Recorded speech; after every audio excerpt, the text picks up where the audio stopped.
In Bear, those inside the Alamo dodged shells and awaited reinforcements.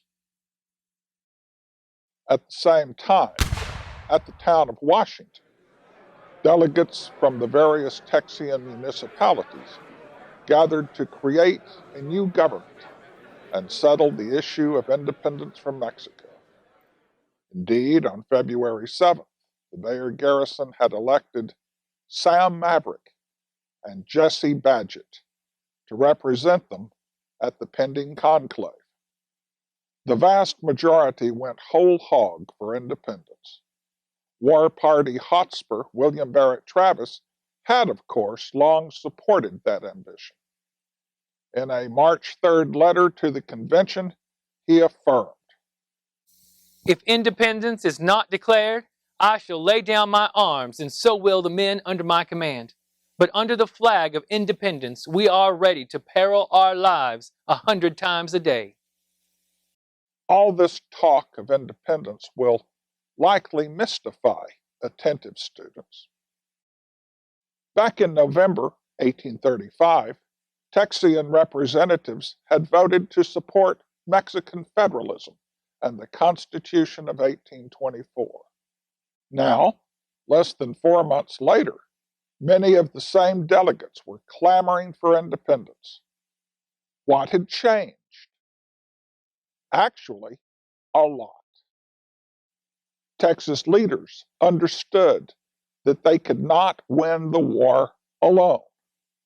If Mexican Federalists would not lend a hand, they must enlist assistance from the United States. Texians claimed thousands of acres of disposable land, but they were cash poor. To win this war, they first had to fight it. That required troops, weapons, and provender, and all those cost money, mountains of it. U.S. President Andrew Jackson was unlikely to risk an international incident by openly supporting the Texas rebels against Mexico. Texians sought instead the support of individual Americans who championed their cause. The provisional government dispatched Stephen F. Austin as the agent to the United States. Once in the old states, the impresario appealed to supporters to provide volunteers, funds, and supplies. He and other Texas agents visited American banks to secure loans for the rebel effort. There, however, they encountered a dilemma. Banks in the North would not consider supporting a cause that might ultimately bring another slave state into the Union. Southern bankers, while more sympathetic, refused to lend their money so long as the war remained a Mexican domestic dispute. They might be interested if, and only if, Texians declared their complete separation from Mexico. Why this Southern support for independence? Those living below the Mason-Dixon line anticipated that Texas would remain independent for, say, 6 months before entering the Union as a slave state. In 1836, the United States had an equal number of free and slave states. Since both factions voted as a bloc, they created a legislative gridlock. Southerners believed that adding Texas to the list of slave states would tip the congressional balance of power in their favor. In a January 7, 1836 letter, Austin neatly summed up the state of affairs. I go for independence, for I have no doubt we shall get aid, as much as we need, and perhaps more.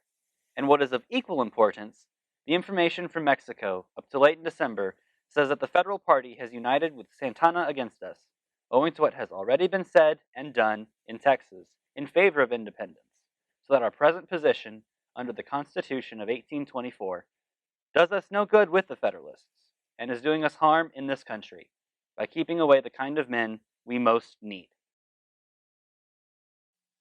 It was meaningful that even Stephen F. Austin, who had always preached cooperation and accommodation with Mexico, now urged complete independence.